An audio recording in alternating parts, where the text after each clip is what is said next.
Hey guys, thank you so much for watching this video. Please give us a call if you guys are looking to improve your credit score, lower your car payment, buy a car, trade in a car.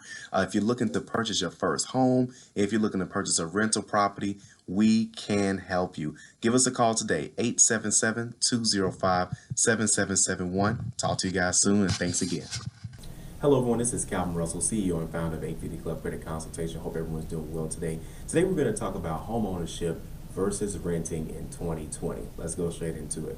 Now, I know many of you probably already know this, but of course the average rents have gone up no matter what state you live in. It's getting ridiculous. Here in Chicago, for a two-bedroom rental, you're paying anywhere between $1,100 in a decent neighborhood. Anything less than that, you either know the person, you've been there for a while, you got lucky, or it's not the best neighborhood, right? But the caveat to doing so is that it's like, well, I don't really have any other options because everyone's charging about the same price. And so with that being said, that's where home ownership really gets more attractive. Okay, let's go straight into it. Now, every market is going to be a little bit different, and some markets are so out of whack, you guys actually have rent control, and they're trying to control the rents. But the problem is, a lot of times when rents go up, it's not necessarily because your landlord is trying to make more money. A lot of times the taxes have gone up, their monthly payment has gone up, nothing to do with you, but that affects the profit margin. When that affects the profit margin, especially when it's the county or if it's a local situation that's making that amount that's that goes up, again, it affects the profit margin. So it's like, well, why should I have to pay it as a landlord? Let me go ahead and spread this difference, and then before you know it, rents go up. Now, you're probably thinking, well, Calvin, you're a landlord, so of course you're going to side with the landlords. Not necessarily. This is what you have to understand. As adults, it's your decision. You choose to be in a renting situation. There's nothing wrong with a rental situation. It doesn't make it seem like you're a bad person or something like that. But just do understand that you may be closer to home ownership than you honestly think, and you're just putting it off. Now, we all know that renting doesn't necessarily go to as an investment as a house would, right? Now, if you read Robert Kiyosaki and his professional opinion is that, of course, a home is not an investment only because it doesn't make any money, but it is, as the IRS considers it, an asset. Obviously, if something happens in your life, you can sell a home. Homes do have equity once you do bring them down. But at the same time, to pull that equity out, you have to get, a home equity line of credit or something similar to that, and you're pulling the equity out of the home. So in that case, it is an asset. Whether it's an asset or not, you got to pay to live somewhere, right? It may as well be bringing down the cost of ownership. For example, when you pay rent every month, that just goes straight into the landlord's pockets, right? We know that. That's the short version of it, right? And then renting may be a better situation for you because you could be older, you may not necessarily have any more kids, and you say, you know what? Hey, I'm just paying to live somewhere. I don't have to worry about maintenance and things of that sort. Then this video may not be for you.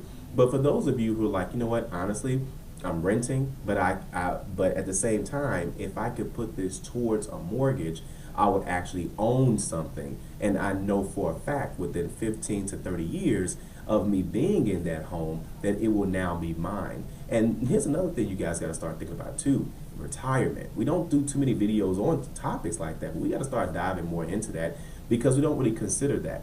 Buying a home, that's a retirement move, simply because then some people have called it a debt pledge and all type of stuff. Those are people that don't own homes and they don't mind throwing away money every single month, okay?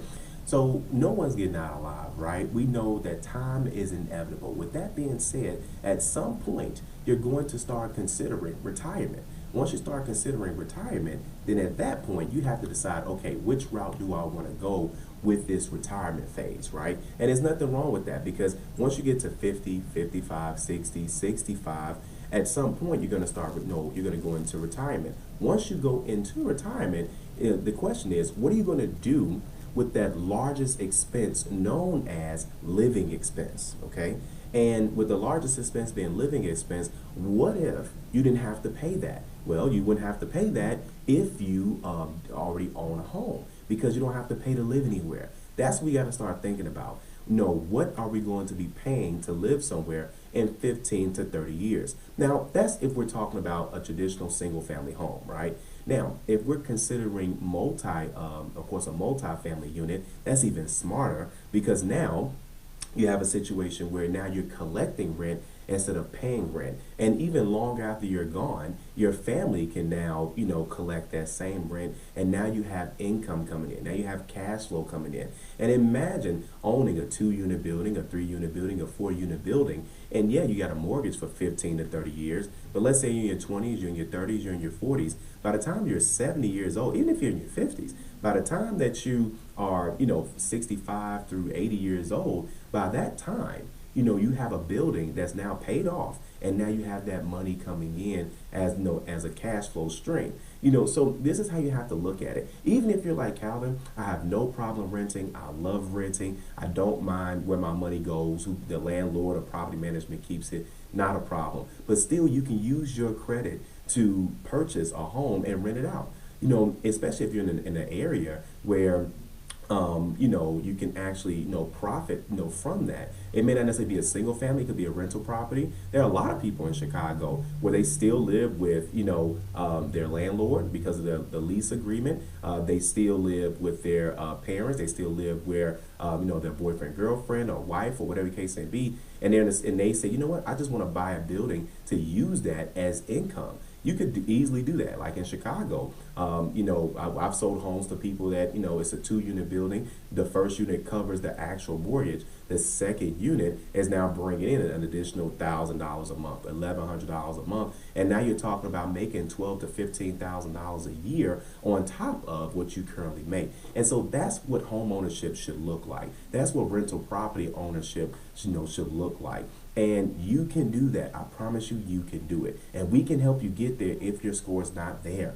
So you can always reach out to us. We can walk you through that entire process. Or if you want, you can just get the home and rental property ownership, the home and rental property course that I just came out with. And you're going to love that, okay? Because it goes over all of that. If you just want to just learn more about that and you're not necessarily sure if your credit's ready or whatever the case may be. Another thing as well, too, you can schedule an audit with my team. An audit is where we go over your credit report and we see if you're on the right track for home ownership. And if you're not on that track, we can help you get on that track, okay? So, but that's essentially what we're looking at.